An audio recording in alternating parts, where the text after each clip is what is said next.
You know, this bill, I guess some would consider it rare for a concept that is supported not only by the American Civil Liberties Union and the National Association of Criminal Defense Attorneys, but also the Fraternal Order of Police and the International Association of Chiefs of Police to come to this floor on the suspension calendar. That truly is extraordinary. But all of those organizations, I would suggest, share the same goal, and that is, how do we deal with crime in America in a way that makes us safer but saves us money while still protecting fundamental American liberties and values.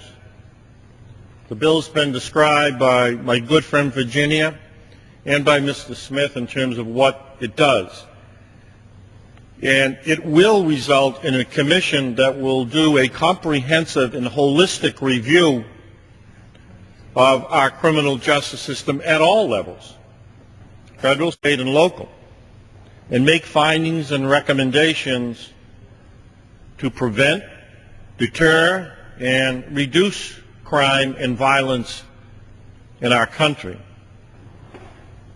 It's important to note, too, that the Commission will be tasked with improving the cost effectiveness of the criminal justice system so that tax dollars are not wasted on inefficient, ineffective programs. There are excellent programs that are working currently, and I believe that they are responsible to a large degree for the reduction that we have observed in violence in America. And I think this Congress shares some of that credit. But we don't have to reinvent the wheel. We simply have to identify what works, what makes sense, and pursue it. Because let's not forget, it's the state and local governments that bear most of the burden. That's where the action is. It's no secret that the states find themselves in profound fiscal straits. On the cover of the June 28th edition of Time magazine, a state license plate was depicted with the word bankrupt emblazoned on it. Now, the issues of safety, crime, and justice know no political party or geographic boundary, as evidenced by the bipartisan support that this bill has engendered.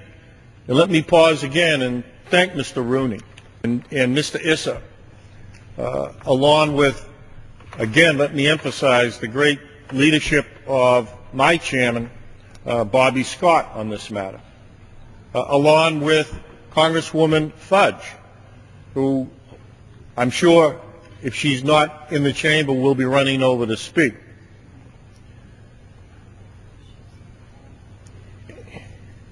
Again, we want to reduce crime, and everywhere we're concerned that the law enforcement agencies in this country and other groups have the resources to keep our streets safe.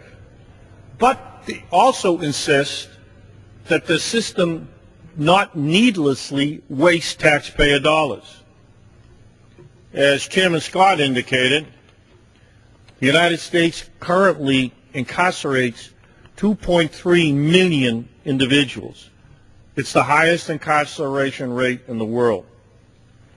More than 90% of the incarcerated adults in this country are incarcerated at state and local, in the state and local systems, filling their prisons.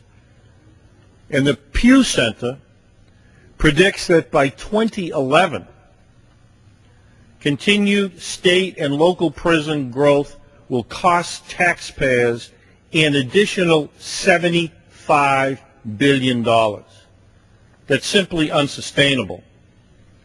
This bill will help us battle those rising, escalating figures and hopefully continue the decline that we observe in terms of crimes of violence in this country.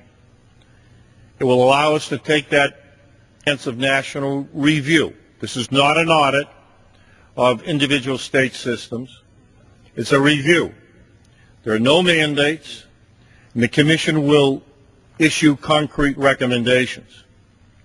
Again, as the chairman of the subcommittee alluded to, it's been more than 4 decades since a comprehensive review of criminal justice was conducted. It was 1965 when President Johnson established the Commission on Law Enforcement and Administration of Justice, the so-called Kerner Commission. The Commission examined criminal justice systems in great detail and ultimately reported over 200 recommendations to control crime and improve justice in this country. The time to take this on is now, and I predict it will lead to a safer America and a smarter, more effective criminal justice system. And with that, I yield back.